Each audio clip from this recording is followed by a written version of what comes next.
속에서 하나님의 사랑을 가득히 경험하고 전할 수 있는 통로가 되기를, 하나님의 비전을 꿈꾸는 청년 공동체가 될 수 있기를 함께 기도하겠습니다.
내가 내게 명령한 것이 아니냐. 강하고 담대하라. 두려워하지 말며 놀라지 말라. 내가 어디로 가든지 내 하나님 여호와가 너와 함께 하느니라 하시니라.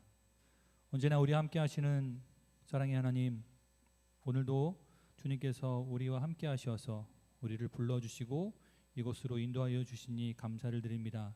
하나님의 임재 안에서, 하나님의 품 안에서 우리가 기뻐하고 즐거워하게 하여 주시며, 오직 주님 안에서 참된 안식을 누림으로 인하여서 우리가 세상에서 살아갈 때에 그 어떠한 것들도 우리를 그리스도 예수 안에서 끊어낼 수 없음을 우리가 인정하고 고백하면서 승리하게 하여 주시옵소서. 우리들의 삶 속에서 날마다 구원을 이루어내시는 우리 하나님과 더욱더 친밀한 사귐의 교제가 있는 그런 예배가 될 수 있도록 주님께서 인도하여 주시옵소서. 예수님 이름으로 기도합니다.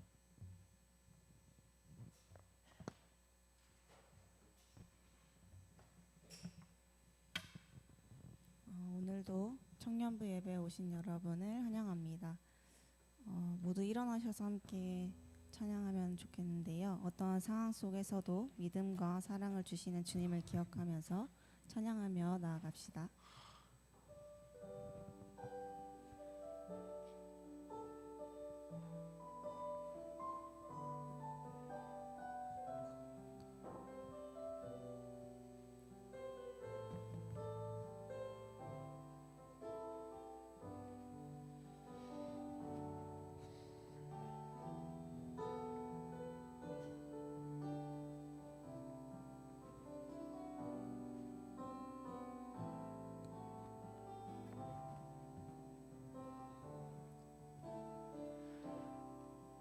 모든 상황 속에서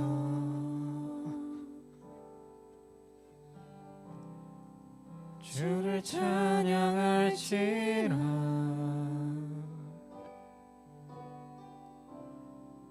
주는 나의 큰 상급,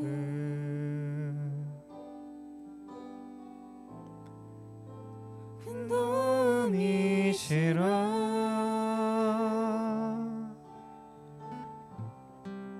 주의 얼굴 구할 때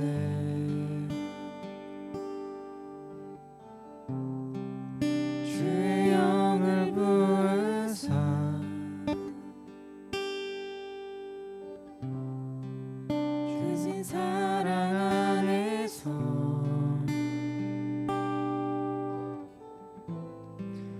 주를 보게 하소서. 내 영혼이 확정되고 확정되어 싸우니 믿음의 눈 들어 주를 바라봅니다. 내 영혼이 확정되고 확정되어 싸우니 믿음의 눈 들어 주를 바라봅니다. 처음부터 찬양하도록 하겠습니다. 모든 상황 속에서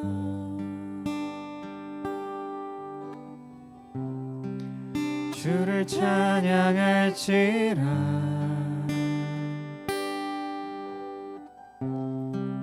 주는 너의 큰 상급,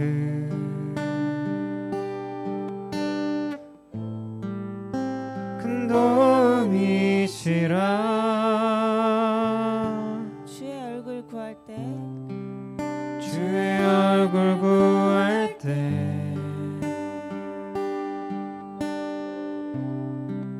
주의 영을 부으사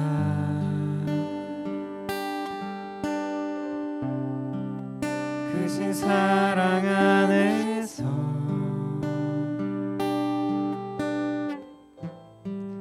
주를 보게 하소서. 내 영혼이 확정되고 확정되어 싸우니 믿음의 눈 들어 주를 바라봅니다. 내 영혼이 확정되고 확정되어 싸우니 믿음의 눈 들어 주를 바라봅니다. 주를 찬양할 때 주의 나라 이미 임했네. 주의 영원한 나라 주 보게 하소서. 영혼이 확정되고 확정되어 싸우니 믿음의 눈 들어 주를 바라봅니다. 내 영혼이 확정되고 확정되어 싸우니 믿음의 눈 들어 주를 바라봅니다. 내 영혼이 확정되고 확정되어 싸우니 믿음의 눈 들어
지켜주시네. 놀라지 마라, 겁내지 마라. 주님 나를 지켜주시네. 아무것도 두려워 말라. 아무것도 두려워 말라. 주 나의 하나님이 지켜주시네. 놀라지 마라, 겁내지 마라. 주님 나를 지켜주시네. 내 맘이 힘에 겨워 지칠지라도 주님 나를 지켜주시네. 세상의 험한 풍파 몰아칠 때도 주님 나를 지켜주시네.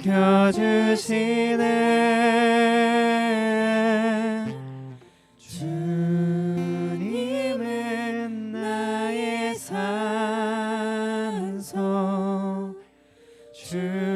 주님은 나의 요새, 주님은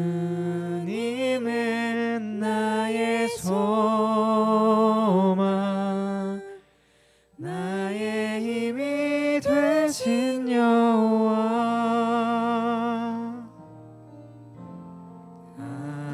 아무것도 두려워 말라. 주 나의 하나님이 지켜주시네. 놀라지 마라, 겁내지 마라. 주님 나를 지켜주시네. 내 맘이 힘에 겨워 지칠지라도 주님 나를 지켜주시네. 세상의 험한 풍파 몰아칠 때도 주님 나를 지켜주시네.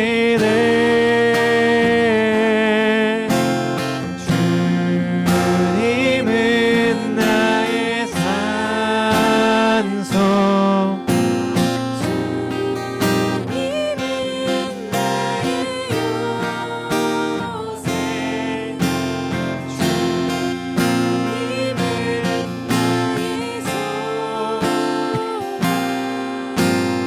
나의 힘이 되신 여호와.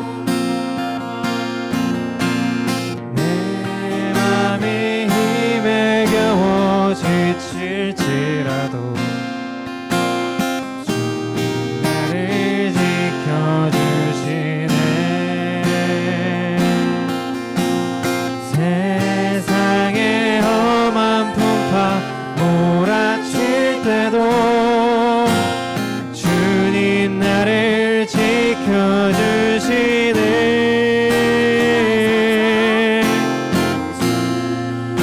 주님은 나의 산소,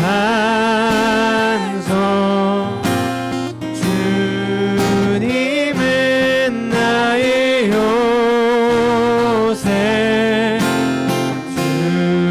주님은 나의 소망, 나의 힘이 되신 여호와. 아멘.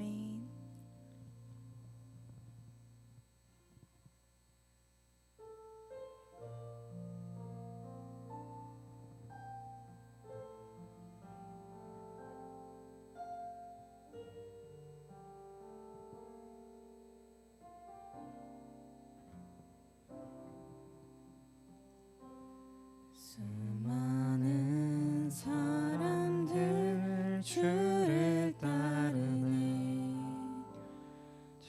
자신의 연약함 가지고 수많은 눈물의 시간 속에서 믿음으로 주를 보내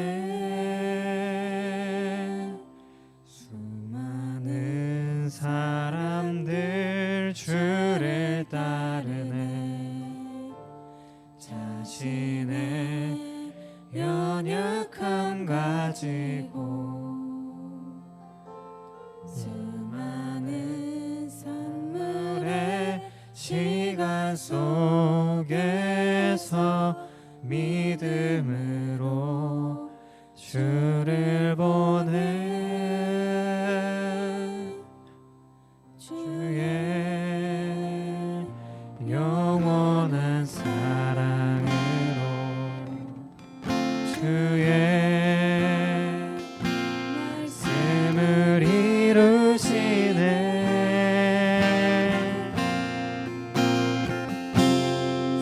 삶의 모든 문제들 나를 힘겹게 해도 포기하지 않는 오늘을 살아내리라 소망이 보이지 않는 내 삶 속에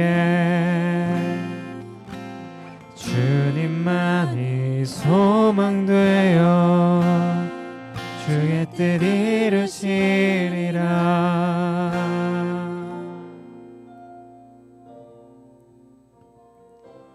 내 앞에 놓여진 상황 속에서 이겨낼 힘조차 없을 때 연약한 나에겐 힘겨운 이 길 믿음으로 나아가네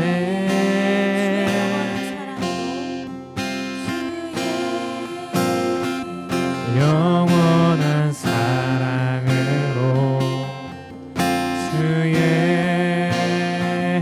말씀을 이루시네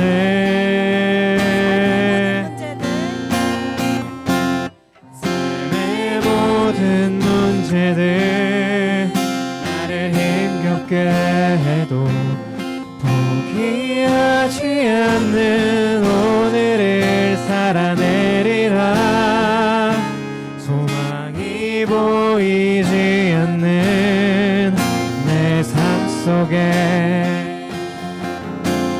주님만이 소망되어 주의 뜻 이루시리라 삶의 모든 문제들 나를 힘겹게 해도 포기하지 않는 오늘을 살아내리라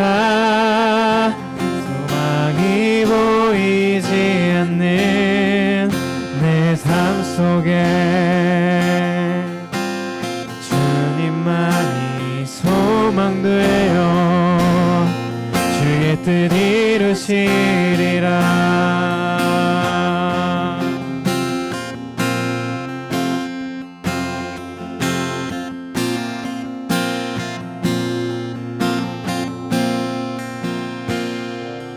삶의 모든 문제들 나를 힘겹게 해도 포기하지 않는 오늘을 살아내리라 소망이 보이지 않는 내 삶 속에 주님만이 소망되어 주의 뜻 이루시리라 나를 힘겹게 해도 포기하지 않는 오늘을 살아내리라 소망이 보이지 않는 내 삶 속에 주님만이 소망되어 주의 뜻 이루시리라. 소망되어 주의 뜻 이루시리라. 소망되어 주의 뜻 이루시리라.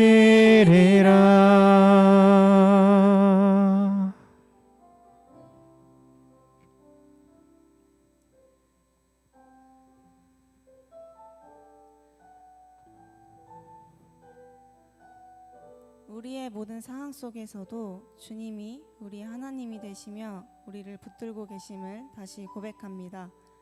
우리의 마음을 흔드는 두려움과 염려가 있을 때에도 아무것도 두려워하지 말라 말씀하시는 주님의 음성을 듣게 하시고 상황이 아닌 주님을 바라보는 믿음을 우리 안에 새롭게 세우길 원합니다.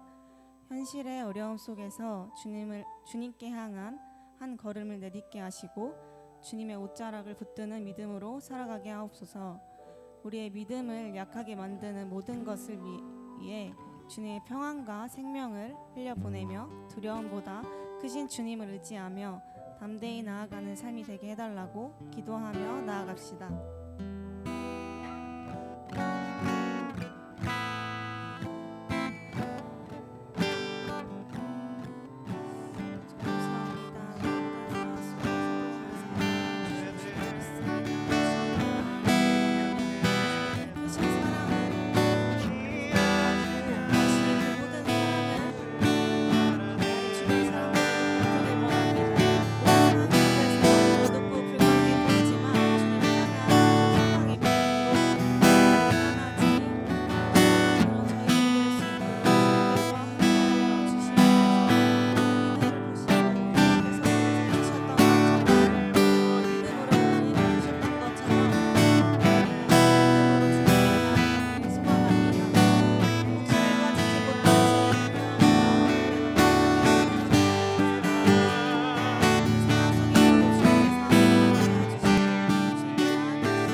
나는 알파와 오메가 처음과 마지기며 시작과 끝이다 하신 말씀하신 하나님, 이 자리로 불러주시고 찬양과 기도로 예배드리게 하시니 감사드립니다. 우리의 예배를 온전히 받아 주시옵소서. 사람들은 청춘, 청년이라는 단어가 참 좋다, 참 부럽다 말들 하지만 사랑하는 믿음의 후배님들은 어떤 마음으로 이 시기를 보내고 있는지 깊이 알 수 없음을 고백합니다. 부모님과의 관계, 가족과의 관계, 친구와의 관계, 공동체 안에서 만나는 많은 사람들과의 관계 속에서 불편한 감정들 뿐만 아니라 가장 큰 미래에 대한 불안한 감정까지 겹쳐 있을 사랑하는 후배님들에게 참 좋다, 참 부럽다로 포장하기에 급급했던 선배로서의 부끄럽고 말할 수 없는 미안함 앞에 놓여 있음을 고백합니다. 하나님은 누구신가? 나는 누구인가? 거룩한 하나님의 자녀로 어떤 삶을 살 것인가 항상 고민하며 보냈던 저의 청년의 때를 기억해 봅니다. 아무것도 해결되는 건 없었지만 그럼에도 지금까지 그 물음에 고민하고 있습니다. 그 물음의 답일지 모르겠지만 하나님은 누군가를 위한 중보기도 동역이 누군가를 치유하시는 회복시키시고 위로하시고 이해하시는 도구임을 깨닫게 해주심에 감사함으로 매일매일 기도합니다. 하나님이 사랑하시는 믿음의 후배님들을 위해서 어떤 어려움이나 힘든 일들이 있는지 알 수 없지만 그럼에도 불구하고 여러분들을 위해 간절히 기도하는 믿음의 선배가 있음을 기억하며 삶의 자리를 지켜가길 기도합니다. 말씀 전하실 전환기 목사님 위에 하나님의 자비하심과 긍휼하심이 온전히 임하길 바라옵고 이 시간 처음과 나중 되신 예수 그리스도의 이름으로 감사하며 기도드립니다.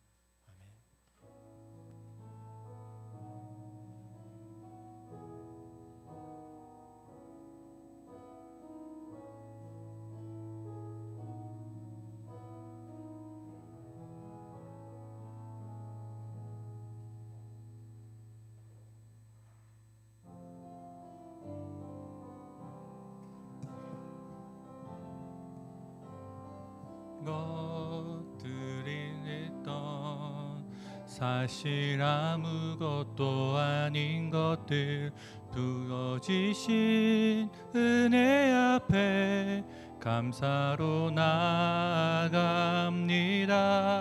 내 전부라 생각했던 사실 아무것도 아닌 것들 부어지신 은혜 앞에 감사로 나아갑니다.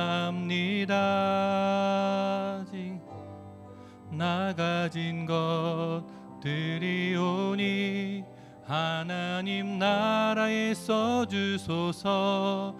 기쁨으로 나아갑니다. 하나님 영광을 받으소서. 나 가진 것들이 오니 하나님 나라에 써주소서.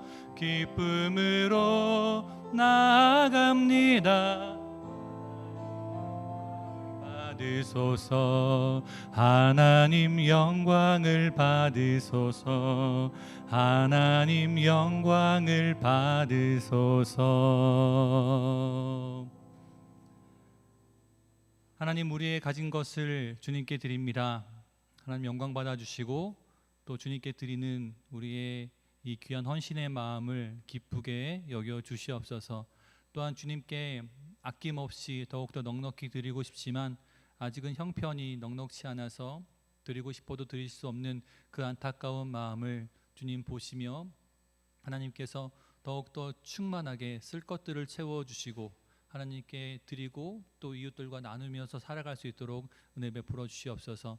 우리의 심령을 풍요롭게 하여 주시고 우리가 더욱더 주님을 닮아서 온 땅 가운데서 그리스도의 향기와 또 편지로 살아갈 수 있도록 인도하여 주시옵소서. 예수님 이름으로 기도합니다. 아멘. 오늘 말씀은 마태복음 9장 9절부터 13절의 말씀입니다. 마태복음 9장 9절부터 13절의 말씀입니다.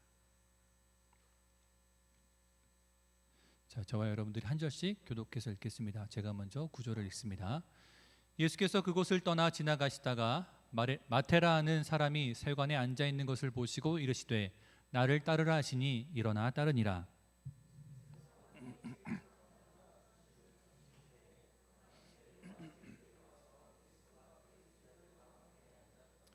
바리새인들이 보고 그의 제자들에게 이르되 어찌하여 너희 선생은 세리와 죄인들과 함께 잡수시느냐.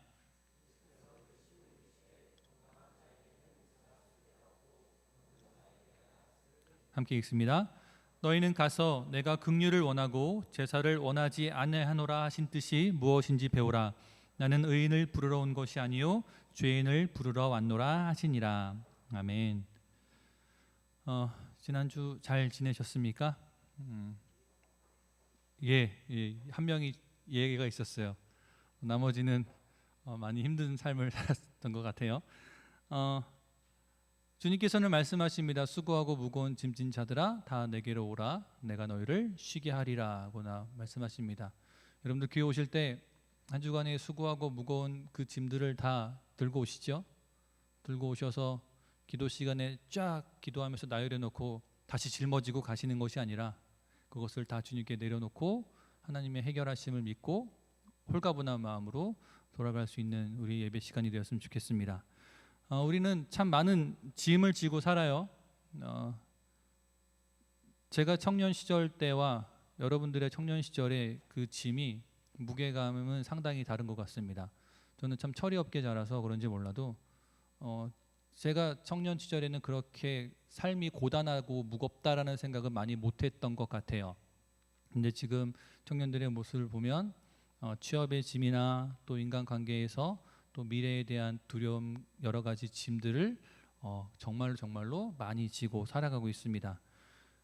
청년의 때 가장 활기차야 되고 가장 열정적이어야 하고 비전이 넘치고 기대와 소망으로 가득 차야 하는 때라고 우리가 이론으로는 배우는데 사실 실제에서는 가장 지치고 버거운 삶을 살아가고 있는지도 모르겠습니다. 그래서 오늘 말씀을 시작할 때 제가 예전에 재미있게 읽었던 책을 한 권 소개하면서 시작을 해보려고 해요. 예수와 함께한 저녁 식사라는 책입니다. 2000년도 그쯤에 나왔던 책 같은데 이 이야기는요 아주 평범한 그리고 삶에 지쳐있는 닉이라는 샐러리맨이 직장에서 하나의 초대장을 받습니다. 그 초대장에는 이렇게 써 있어요. 나사렛 예수와의 저녁 식사에 초대합니다. 이런 초대장이 그 사람에게 온 거예요. 닉은 생각했습니다. 어느 교회에서 전도 초청을 하나 보다. 아니면 내 친구들이 나한테 짓궂은 장난을 하는가 보다라고 해서 그것을 무시하려고 했어요. 그런데 여러분 삶에 지친 사람들이 하는 게 있죠. 혹시나 이것이 나에게 도움이 될까? 지푸라기라도 잡고 싶은 그런 심정으로 또 호기심으로 그 초대장에 적힌 주소지로 갔습니다. 아주 고급스러운 이탈리안 레스토랑이었어요. 그곳에 한 남자가 앉아 있었고 그 남자가 자신을 소개합니다. 안녕하세요. 나사렛 예수입니다. 이단인가요? 사입인가요? 이 닉이라는 사람이 황당하죠. 내가 아는 나사렛 예수는 성경 안에 있는 인물인데 왜 실존하는 사람이 자기를 예수라고 하냐. 그때 이 사람이 얘기를 하는 거예요. 오늘 나와 함께 식사하는 동안에는 내가 진짜 예수라고 여기고 나와 함께 식사를 해보시겠습니까? 이렇게 얘기를 할 때 닉은 그 만찬 자리에 참여를 하게 돼요. 밥을 먹으면서 여러 가지 이야기를 나누는데 단순히 종교적인 이야기만을 하는 것이 아니라 이 닉이 현실에서 겪고 있는 그 고민하는 모든 문제들을 대화를 통해서 다룹니다. 뭐 인생의 의미와 행복에 대해서, 고통과 정의에 대해서, 또 종교와 신앙의 본질에 대해서 함께 이야기를 하는 거예요. 근데 이것이 논쟁이 아니라 토론이 아니라 자신을 예수라고 소개한 이 남자가 매우 간결하고 또 깊은 통찰력으로 일상의 언어들로 그 이야기를 풀어주는 거예요. 이 닉이 처음엔 너무나 당황스러우니까 논쟁을 벌이기도 하는데요. 대화가 진행되면 진행될수록 자신의 삶에 대해서, 자신의 신앙에 대해서, 또 신에 대해서 새로운 깨달음을 얻기 시작합니다. 그래서 식사가 끝났어요. 끝나고 나서 그냥 단순하게 식사 한 끼하고 고급 레스토랑에서 식사를 하고 이야기를 나눴을 뿐인데 닉은 알았어요. 자신의 인생이 완전히 바뀌어 있었다는 것을. 그래서 새로운 신앙에 대한 관점과 자신의 삶을 바라보는 방식에 대한 해답을 얻고 홀가분한 마음으로 삶에 찌들어 있던 그 닉이 이제는 새로움으로 개운함으로 집으로 돌아갑니다. 여러분 상상해 보세요. 만약 여러분들이 그런 초대를 받는다면요. 한 번의 식사와 한 번의 대화로 우리들의 인생이 완전히 뒤바뀌는 그런 초대를 받는다면 여러분들 그것을 외면하시겠습니까? 아니면 기꺼이 가겠습니까? 오렌 버핏과의 점심 식사 한 끼를 하더라도 그것이 경매의 수천만 달러에 판매가 되는데 예수님은 여러분들에게 초대하십니다. 그것도요 무료로요. 여러분들에게 아주 맛있는 만찬을 차려놓고 초대하신다는 거죠. 오늘 우리가 읽은 이 마태복음 9장의 말씀은요, 이 니기, 이 소설 속에서 경험한 것보다 훨씬 더 충격적이고 파격적인 저녁 식사의 초대 이야기가 기록되어 있습니다. 오늘 본문의 주인공은 마태이죠. 마태의 직업은 세리입니다. 여러분, 우리가 이미 알다시피 이 당시의 세리는요, 로마에 협력하던 사람이에요. 자기 동족들에게 돈을 뜯어내는, 소위 말하는 매국노 역할을 하는 사람이었죠. 죄인으로 취급되는 사람이었어요. 그 사회에 종교적으로나 사회적으로나 완전히 배척당하는, 가장 천하게 여김받는, 이 사람이 세리장의 위치에서 많은 돈을 얻고 또 로마가 인정하는 어떤 지위를 얻고 있을지라도 이 사람의 사회 속에서는 완전히 천대받는 그런 사람이었습니다. 공식적인 아웃사이더죠. 그 어디에도 낄 수 없는 사람이었다는 거예요. 그런데 예수님께서 이 사람에게 어떻게 접근하시죠, 여러분? 9절에 보니까 예수께서 그곳을 떠나 지나가시다가 마테라는 사람이 세관에 앉아 있는 것을 보시고 이르시되 나를 따르라 말씀하셨어요. 그 세관을 지나가셨다는 거죠. 그 세관 앞으로 가셨다는 겁니다. 이 당시에서 가장 천대받고 가장 외면받고 가장 부정하다라고 낙인 찍혔던 그 마태에게 예수님은요, 마태가 깨끗해질 때까지 기다리신 게 아니에요. 좀 나아져서 이제 쟤를 좀 구원할 만하겠다라고 할 때까지 기다리신 것이 아니라요, 율법에 갇혀있던 사람들의 시선을 완전히 무시해버리시고 마태의 가장 더러운 일터, 그 세관에 직접 도착하셔서 나를 따르라 라고 초청을 하십니다. 여러분, 예수님의 부르심은요, 우리의 종교적인 자격이나 사회적 위치에 기반하지 않습니다. 혹시라도 한 주간의 삶이 너무나 무너졌다라고 여기신다면 여러분, 오히려 우리에게는 최적의 자격이 갖춰져 있는지도 모르겠어요. 내가 나 너무 힘들어, 난 죄인이야 라고 스스로를 인식하는 순간 우린 모두 다 예수님의 초청에 응할 준비가 되어 있는 겁니다. 마태는 예수님의 부르심에 즉각적으로 순종했어요. 누가복음 5장 28절에도 이 마태의 이야기가 있는데요, 거기에 뭐라고 써 있냐면 마태가 모든 것을 버리고 예수님을 따랐다고 하고 있습니다. 모든 것을 버렸다고 하는 것은 옛 삶, 돈과 부정함이나 사회적인 비난과의 단절을 의미하고요, 완전히 새로워진 삶으로 예수님과의 관계 속에서 전적인 변화가, 전환이 이루어졌다는 것을 의미합니다. 근데 저는 늘 읽을 때마다 고민이 돼요. 나도 이 말씀 한마디로 완전히 전환됐으면 좋겠다. 나도 어린 시절부터 예수님 믿고 교회에서 자랐고 교회에서 열심히 헌신하면서 자랐고 결국에는 목회자라는 길을 걷고 있는데, 나도 이렇게 완전히 인생이 뒤바뀐 삶을 살고 싶은데 왜 나는 여전히 현실에 매여서 이렇게 치열하게 살아가고 있지? 때때로 넘어지고 쓰러지고 낭망하면서 살고 있을까라는 생각을 합니다. 부럽지 않으십니까, 여러분?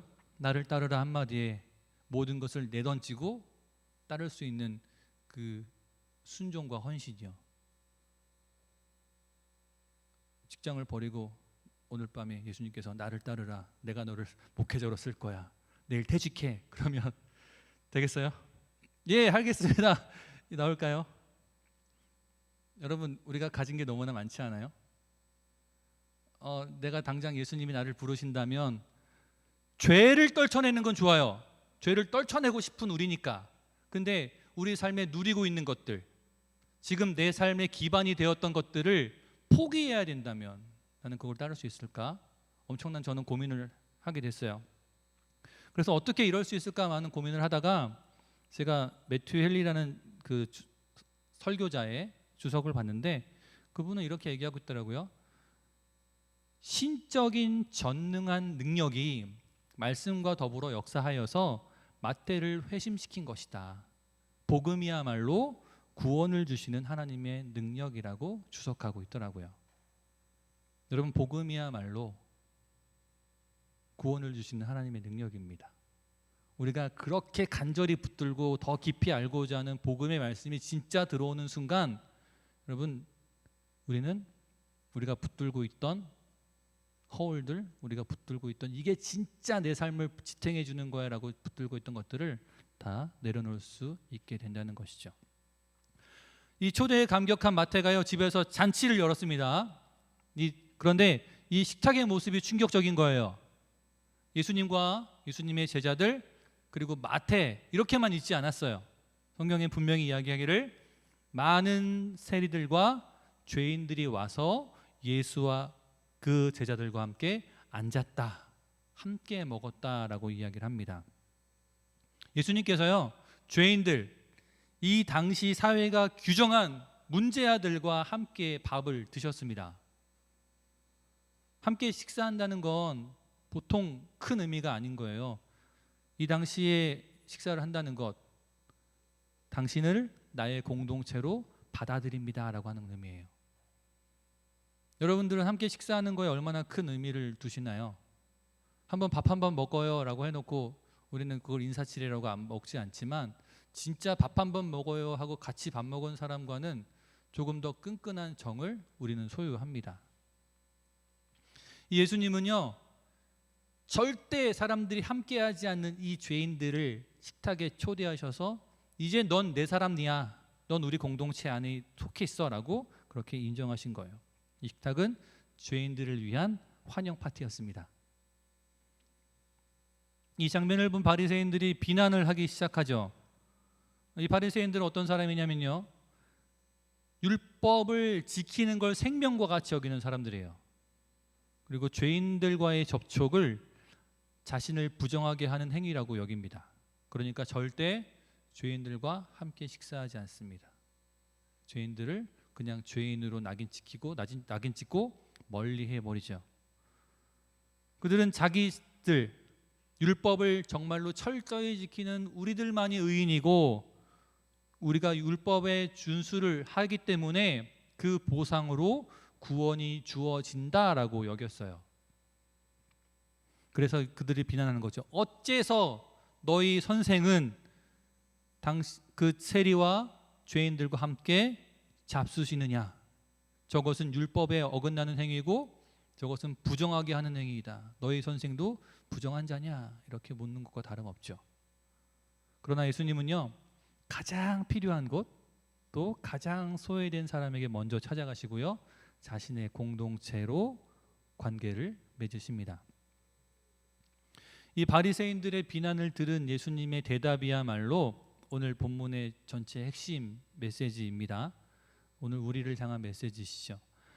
예수께서 들으시고 이르시되 건강한 자에게는 의사가 쓸데없고 병든 자에게라야 쓸데가 있느니라. 여러분, 예수님께서요, 자신을 의사라고 선언하십니다.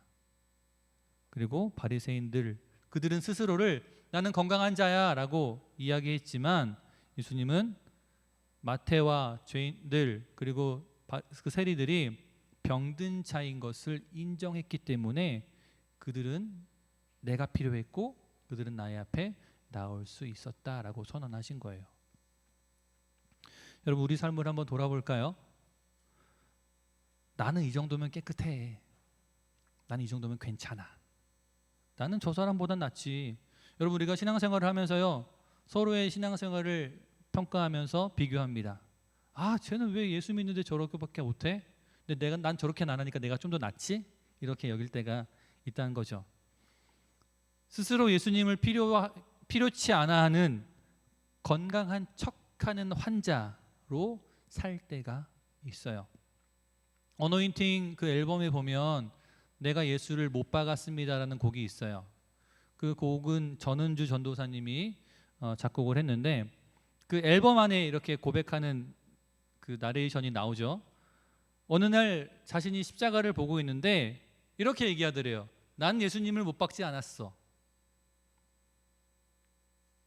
나 예수님 저 어릴 때부터 교회에서 살았잖아요. 제가 저 사람보다 낫잖아요. 저는 저렇게 하지 않잖아요. 이렇게 다른 사람들은 정죄하면서 자신을 의롭게 여기고 자신이 예수님을 못 박지 않았다고 그렇게 이야기를 하고 있더래요. 그렇게 자기가 스스로 의인인 척하는 모습을 보고 그 가식과 위선을 보고 그 회개하면서 지은 찬양입니다. 제가 악보를 준비했는데 우리 한번 불러볼까요?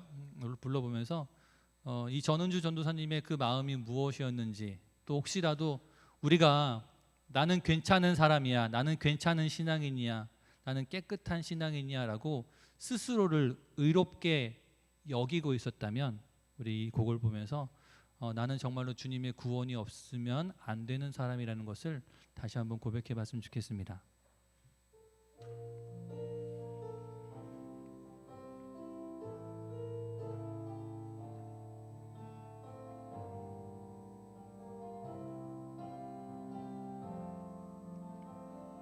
예수,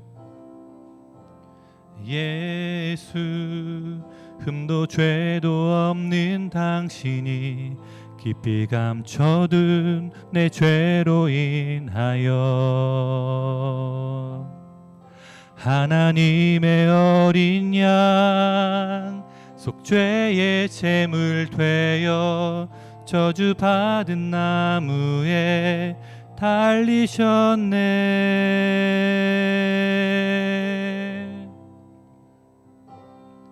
내가 예수를 당신을 부인했습니다. 내가 예수를 당신을 못 박았습니다. 당신이 행하신 일 모든 약속을 다 잊고 십자가에 예수를 매달았네. 내가 예수를 당신을 부인했습니다. 내가 예수를 당신을 못 박았습니다. 나의 모든 죄를 지고 아버지께 인도하시는 내가 예수를 못 박았습니다.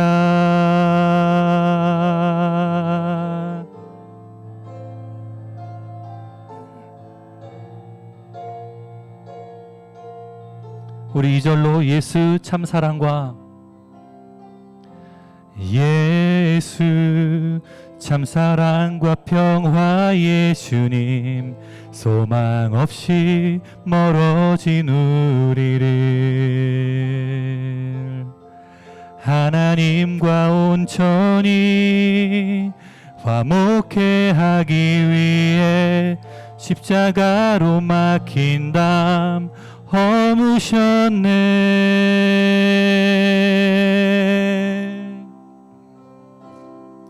내가 예수를 당신 부인했습니다. 부인했습니다. 내가 예수를 당신 못 박았습니다. 못 박았습니다. 당신이 행하신 일 모든 약속을 다 잊고 십자가에 예수를 매달았네. 내가 예수를 당신을 부인했습니다.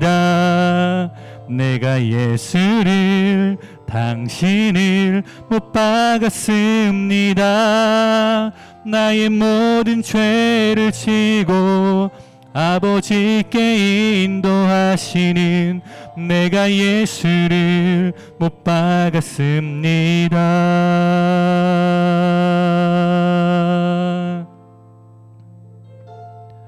내가 예수를 당신을 다시 바라봅니다. 내가 예수를 당신을 사랑합니다. 당신이 행하신 일 흔들리지 않는 사랑 깨지지 않는 약속 붙들겠네. 내가 예수를 당신을 다시 바라봅니다. 내가 예수를 당신을 사랑합니다. 갚을 수 없는 사랑 아버지께 인도하시네 내가 예수를 사랑합니다. 갚을 수 없는 사랑, 갚을 수 없는 사랑, 아버지께 인도하시네. 내가 예수를 사랑합니다.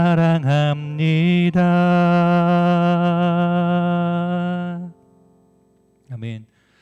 여러분들 다시 한번 질문해 볼게요. 여러분들은 스스로를 의롭게 여기고 있습니까? 아니면 치유와 회복이 필요한 죄인으로 여기고 있습니까? 제가 예전에 사역하던 교회 목사님이 말장난스러운 구원론으로 이야기하신 적이 있어요. 여러분, 한 주간 동안 의인으로 사셨습니까? 죄인으로 사셨습니까? 그러면 사람들이 다 죄인으로 살았습니다, 이렇게 얘기를 해요. 그러면 그 목사님 이렇게 질문합니다. 여러분은 의인입니까? 죄인입니까? 예수님께서 여러분을 의롭다 하셨습니까? 죄인이라 하셨습니까? 그러면 뭐라고 대답해야죠? 의롭다 하셨습니다. 그럼 이렇게 말장난을 하시죠. 여러분, 지난주 한 주간 동안 내내 죄졌다면서요. 여러분 의인이세요? 죄인이세요? 그러면 좀 전에 의인입니다 라고 했던 사람들이 머뭇거려요. 죄인인 것 같은데 또 죄인이라고 하면 안 될 것 같고, 이렇게 확신 없는 대답을 해요. 그때 그 목사님 이렇게 얘기하시더라고요. 여러분들 양심이 말하는 거 말고 성경이 뭐라 그래요? 여러분들 양심은 죄인이라고 하는데 성경은 여러분들을 뭐라고 하십니까? 그러면 그제서야 그분들이 의인이요, 이렇게 얘기를 해요. 여러분이 의인인지 죄인인지 물을 때 여러분들 스스로의 감정과 판단으로 말씀하지 마시고 여러분들이 붙들고 있는 말씀으로 판단하십시오, 이렇게 말씀하시더라고요. 여러분, 예수님을 내 영혼의 구원자로 또 그렇게 믿고 구원의 확신이 있다면 우리는 그리스도 안에서 의롭다 칭함받은 사람들입니다. 그런데 애석하게도 우리는 항상 육을 입고 있기 때문에, 본능을 따라가는 육체를 입고 있기 때문에 끊임없이 죄와 싸워야 합니다. 그래서 우리는 겸손해야 돼요. 혹시라도 나 괜찮아, 나 이번 한 주간 동안 기도 열심히 했고 성경도 열심히 읽었고 나와 함께 술을 마시자고 하는 친구들의 유혹도 다 뿌리쳤고 나는 한 주간 동안 거룩하게 살았어, 나는 의인이야, 이렇게 생각한다면 여러분 어쩌면 착각일 수 있어요. 그 모습 그대로도 주님께 드려야죠. 하나님, 제가 이번 주엔 열심히 하나님을 따르는 삶을 살았습니다. 그런데 제가 혹시라도 부족한 것이 있나요? 알게 하십시오. 내가 주님을 따른다고 기도하고 묵상하고 말씀 전하면서 살았지만 여전히 내 안에는 죄의 본능들이 있습니다. 하나님, 나를 더욱더 거룩하게 하십시오 라고 그렇게 간구하고 나아가야 하는 우리입니다. 이 겸손을 잃어버리잖아요. 우리는 거룩한 척하는, 건강한 척하는 환자인 이 바리새인들이 될 수밖에 없습니다. 예수님께서는요, 자신의 사역 목적을 구약의 말씀을 인용하시면서 밝히십니다. 9장 13절이죠. 너희는 가서 내가 긍휼을 원하고 죄사를 원하지 아니하노라 하신 뜻이 무엇인지를 배우라. 나는 의인을 부르러 온 것이 아니요 죄인을 부르러 왔노라 말씀하십니다. 여기서 예수님께서 말씀하신 제사는요, 그 외적인 종교의 행위들이에요. 의무감에, 책임감에 하는 그 외식하는 행위들입니다. 그리고요, 긍휼은요, 내적인 사랑, 자비를 베푸는 거죠. 죄인들을 보고 이 죄인들이라고 하는 것보다 구원이 필요한 사람들, 회복이 필요한 사람들, 용서가 필요한 사람들, 그렇게 긍휼의 마음을 품어주라고 하는 것입니다. 예수님께서는요, 종교적으로 완벽함을 갖춘 의인을 만나러 오신 것이 아니라요, 자신의 부족함을 인정하는 죄인을 부르러 오셨습니다. 성경에 있잖아요. 맨 앞에 가서 주님, 저는 한 주간 동안 거룩하게 살았습니다. 근데 저 뒤에서는 주님, 저는 죄인입니다. 죄인이라서 제가 성전 앞까지도 못 가고 그냥 성전 뒤에 머무를 뿐입니다 라고 말하는 그 죄인, 예수님께서는 그 죄인을 의롭다 하셨어요. 여러분, 오늘의 어떤 절기상, 교회 절기상 어떤 날인지 아시죠? 여기 성탄 트리도 장식되어 있고 오늘은 대림절, 대강절이라고도 부르는 대림절입니다. 대림절은요 예수 그리스도의 오심을 준비하는 절기예요. 오늘부터 첫째 주, 둘째 주, 셋째 주, 넷째 주를 하면서 성탄절을 우리가 준비하고 있는 겁니다. 오늘 우리가 읽은 9장 9절부터 13절의 말씀은요 이 대림절의 의미를 정말로 정확하게 설명해 주고 있어요. 예수님의 오심의 의미가 무엇인지를 알게 해주거든요. 예수님의 오심은요 죄인을 위해서 찾아오시는 의사의 도착입니다. 예수님의 오심은요 제사라고 하는 그 형식 대신 긍휼이라는 그 마음의 변화를 요구하는 초청이에요. 항상 말씀을 준비할 때마다 엄청나게 고민을 하는데 감사한 건 오늘 말씀이 대림절과 관계가 있구나라고 하는 생각을 하면서 대림절을 이 말씀과도 또 소개할 수 있겠다라는 생각을 했어요. 여러분, 저의 삶도 엄청나게 고단합니다. 제가 청년 기도회 때 가끔씩 한번 얘기했던 적이 있는데 아침에 오는 게 싫어요. 아침에 오면 출근을 해야 되니까요. 출근을 하면 사무실 나가서 일을 해야 되니까요. 감정 노동을 해야 되고 지불되지 않는 그 비용 청구들을 해야 되고 전화를 해도 뻔뻔하게 지불하기를 거절하는 그 보호자들과 상대를 해야 되고 매번 계속 누적되는 적자들을 바라보면서 내가 언제까지 이 일을 해야 되는 건가 정말로 죽기보다 이 일이 하기 싫다라고 하는 그런 압박감을 눌려서 살고 있어요. 근데 지난주에 좀 제대로 살아보자라고 하면서 다시 성경 큐티 책들을 열심히 막 파기 시작했어요. 근데 그 말씀 속에 학개서의 말씀이 있었어요. 학개서의 말씀은 회복의 말씀입니다. 구원의 말씀이에요. 거기서 뭐라고 얘기했냐면 이렇게 야 내가 판을 흔들 거야. 너희가 이전까지는 정말로 힘들게 살았잖아. 근데 제 모습인 거예요. 야 내가 정확한 표현은 생각이 안 나는데 10개를 수확할 수 있는 땅에서 네가 10개를 수확했냐? 아니잖아. 난 너에게 10개를 얻을 수 있는 땅을 줬는데 넌 5개밖에 얻지 못했어. 너는 계속 지금 마이너스거든. 근데 이제부터 내가 판을 흔들어 버릴 거야. 근데 여러분 정말로 힘들어요. 제가 예전에 말했잖아요. 경쟁 업체들이 있다고. 동종 업계의 사람들이 여전히 공격해요. 여전히 제가 운영하고 있는 회사를 빼앗으려고 거의 망하게 하려고 그 두 업체가 편을 먹고 또 병원 관계자들까지 다 이렇게 포섭해가지고 공격을 하고 있습니다. 근데 저는 그 말씀 붙들고 다시금 회복을 얻었어요. 판을 흔드시겠군요. 우리 실장님이 죽으려고 하는 거예요. 저 너무 힘들어요. 너무 힘들어요. 그때 제가 느낀 건 뭐였냐면 하나님께서 판을 흔드시는데 그 판 위에서도 나도 흔들리겠지. 나만 건져내놓고 이 판을 흔드는 게 아니라 나도 이 판 안에 있어야 하는 사람이니까 이 판을 흔드시면서 이 우리를 공격하는 이 사람들을 다시금 하나님께서 재편하실 때 나도 좀 흔들리겠지. 그럼 지금 이 흔들림은 나를 공격하고 내가 죽게 되는 그런 상황이 아니라 하나님께서 나를 구원하려고 하시는 거겠지라고 하는 위로를 얻게 됐어요. 그리고 오늘부터라고 하는 내가 이제부터 너에게 회복을 주겠다. 오늘부터 너에게 회복을 주겠다. 이렇게 말씀하시는데 사실은 오늘부터 이제부터라고 하는 건 엄청난 소망을 주지만 그게 오늘부터 실제로 이루어지지 않으면 희망 고문이 되거든요. 그렇지 않아요? 내가 하나님 오늘부터라고요? 와 좋아요. 근데 오늘 아무 일도 일어나지 않으면 어떡해요? 근데 한 가지 사인을 주셨어요. 1년째 8개월째 비용 지불을 하고 있지 않은 밀린 비용이 거의 900만 원 가까이 되는 보호자에게 전화를 했어요. 안 받더라고요. 문자 주십시오. 저한테 전화 주세요. 딱 남겼더니 전화가 왔어요. 저한테 전화 안 해요. 실장님한테 해요. 저한테 전화하면 무서우니까요. 실장님한테 해서 제가 이번 달이라도 해결할게요. 이번 달 거라도 지불할게요. 이렇게 얘기를 하는 거죠. 당연히 안 들어올 거라 믿었어요. 늘 그래왔으니까. 입금할게요. 안 해요.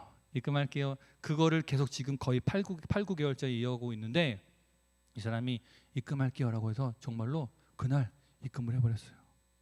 한 달치지만 여전히 그 앞에 8개월치가 남아있지만 한 달치를 입금을 해버렸어요. 하나님 오늘부터의 사인인가요? 그랬으면 좋겠습니다. 하나님께서 판을 흔드는 모습을 보고 싶습니다. 하나님, 저는 주님의 은혜와 능력이 없으면 단 한순간도 살 수 없습니다. 저는 지금 죽을 것 같습니다. 근데 그 말씀 앞에 내가 겸손하게 서려고 노력하는 순간 하나님께서 조금씩 그 사인들을 보여주시더라고요. 여러분들의 삶의 세관은 어딘가요? 마태를 부르신 그 세관의 자리, 하나님께서 여러분들을 불렀으면 하는 그 세관의 자리는 어딘가요? 또 혹시 스스로 병들었다고 느낀다면 오늘 이 시간 이 자리는요, 예수님과 함께하는 식탁의 자리가 될 것입니다. 우리가 해야 할 일은요 되게 단순해요. 예수님의 식탁은 모두에게 열려 있었거든요.